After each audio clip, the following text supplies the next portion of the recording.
श्री शिवाय नमस्तुभ्यम, हर हर महादेव। मकर संक्रांति के दिन 14 दीपदान कर देना।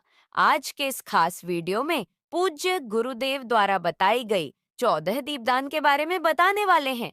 इन 14 दीपकों का दान आपको कहाँ कहाँ करना है, कैसे करना है, संपूर्ण जानकारी आज आपको प्राप्त होगी। तो हाथ जोड़कर रिक्वेस्ट करती हूँ कि वीडियो छोड़कर जाने की गलती मत करना और वीडियो को अंत तक जरूर से देखना। और चैनल पर नए हैं तो चैनल को सब्सक्राइब जरूर कर लेना।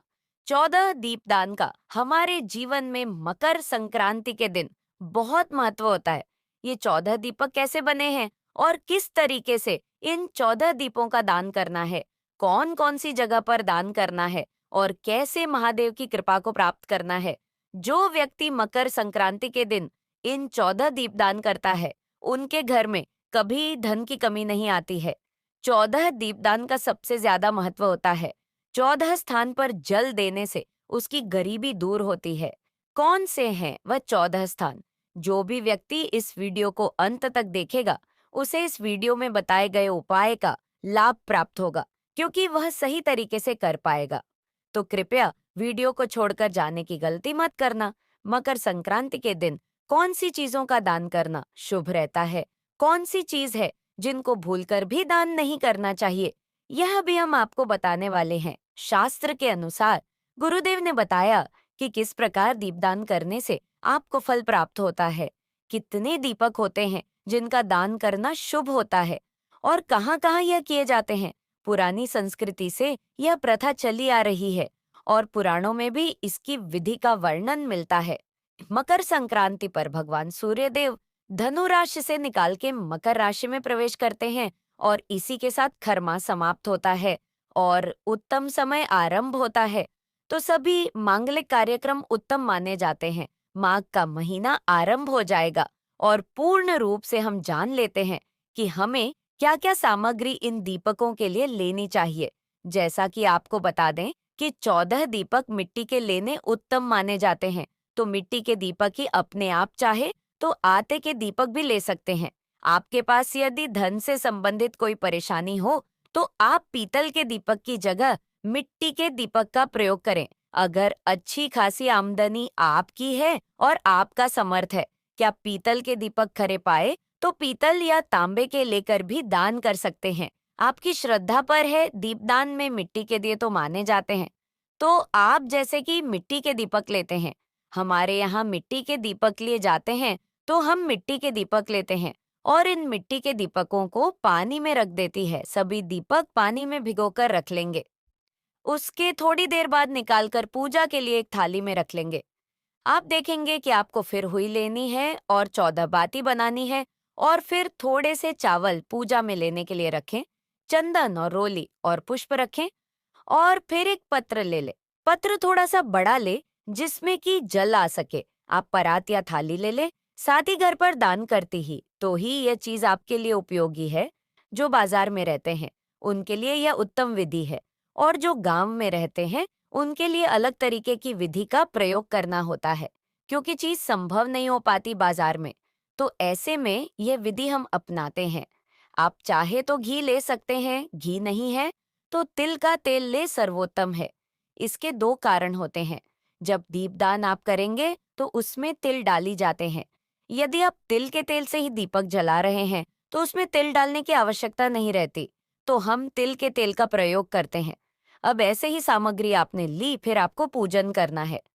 अब हाँ, पूजा करते हैं, वहां पर इन सभी दीपकों को रख ले और उससे पहले थोड़ा सा गंगा जल छिड़क के शुद्ध करके ही रख ले और एक लोटा जल ले, उसमें थोड़ा गंगा जल मिला ले और लोटे में जो जल है जिसमें गंगा जल मिलाया है उसमें थोड़ा सा मीठा जरूर डालें। आप चाहे तो एक स्वास्तिक जरूर से बना लीजिए, यह शुभ रहता है। और उसके ऊपर आप थाली रख देना जिसमें आपको 14 दीपक रखते हैं। स्वास्तिक के ऊपर थाली रख कर के आपको दिए रखना ही और फिर पूजा करनी है। पूजन आरंभ करने से पहले सबसे पहले दीपकों में भरती रखिए। जब बाती रखेंगे फिर तेल डालेंगे, फिर तेल डालने के बाद उनको पूजेंगे। अगर आप गोल वाती का प्रयोग करते ही उत्तम है, नहीं करते तो लंबी बातें का प्रयोग करें। वैसे मकर संक्रांति का जो दान है दीपक का, वह गोल वाटिका बताया है। 14 दीपकों का दान आपको करना है। ये आपको 1000 दीपकों के दान के बराबर पुण्य फल देगा। मकर संक्रांति पर दीप दान का विशेष महत्व है।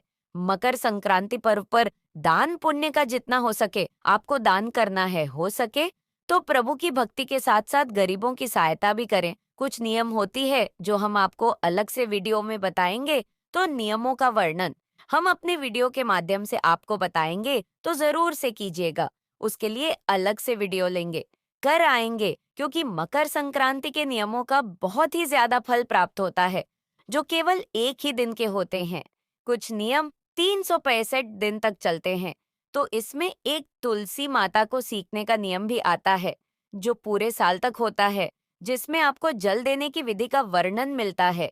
अगर आप कुछ विशेष दिनों में जल्द तुलसी में जल ना दे पाए तो क्या करना चाहिए, इसके लिए हम आपको अलग से वीडियो लाकर देंगे, और जितने भी मकर संक्रांति के नियम है उससे जुड़ा हुआ वीडियो आपको प्राप्त जरूर होगा यहाँ पर। जैसे ही अपने दीपक तैयार किए हैं, दीपदान करने के लिए तुझे पहले दीपक आप निकलेंगे ना, वह दीपक आप निकालिए। और यह दीपदान सबसे पहले आपको अपने घर के मंदिर में करना है, फिर जो भगवान है उनके सामने करना है। उसके बाद 2 दीपक आपको अपने घर के दरवाजे की दोनों ओर लेफ्ट और राइट में रखना है। तीसरा दीपक घर की तुलसी मैया में लगा दें। तुलसी माता में लगाने के बाद चौथा दीपक आंवला के वृक्ष के पास रख दे। उसके बाद शमी पत्र पर भी रख सकते हैं। पांचवा दीपक शमी पत्र पर रखने के बाद घर के रसोई घर में रख दें। और छठा दीपक आपको किसी भी नदी के किनारे रखना है। अब नदी के किनारे संभव ना हो तो घर की पानी की टंकी के पास में रख दें, या फिर जहां जल पीने का होता है वहां रख दें। अब एक थाली में जो आपने पानी भर कर रखा है, उसे थाली में आपको एक दीपक गंगा का भाव मन में रखकर रखना है। सूचना कि यह दीपक गंगा नदी के किनारे पर जल रहे हैं, और गंगा माँ का स्मरण जरूर करें। फिर 8वां दीपदान अपने पितरों के निमित्त रख दें, और यह आपको दक्षिण दिशा की ओर रखना है।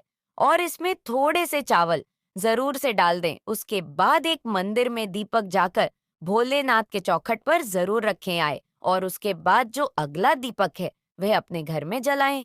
एक दीपक केले के पेड़ के नीचे जला दें, एक दीपक वट वृक्ष के नीचे जला दें, एक दीपक गौशाला में। इस तरीके से इन 14 दीप दोनों का महत्व आपके जीवन में मिल जाएगा।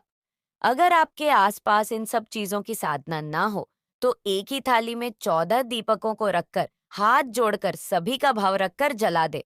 पहले दीपक ध्यान से सुने। पहले दीपक घर के मंदिर में, दूसरा दीपक घर के दरवाजे के बाहर, चौखट पर तीसरा दीपक, रसोई घर में चौथा दीपक, तुलसी माता में 5वां दीपक, आपको पानी की टंकी के पास में छठा दीपक, पितरों के निमित्त 7वां दीपक, वट वृक्ष के पास में 8वां दीपक, पीपल के पास में 9वां दीपक, बेल वृक्ष के पास में 10वां दीपक, शिवालय में 11वां दीपक, अशोक वृक्ष के पास में 12वां दीपक, आपको घर के आंगन में 13वां दीपक, आपको गौशाला में 14वां दीपक, गंगा माँ का भाव रखते हुए आपको छत पर रखना है।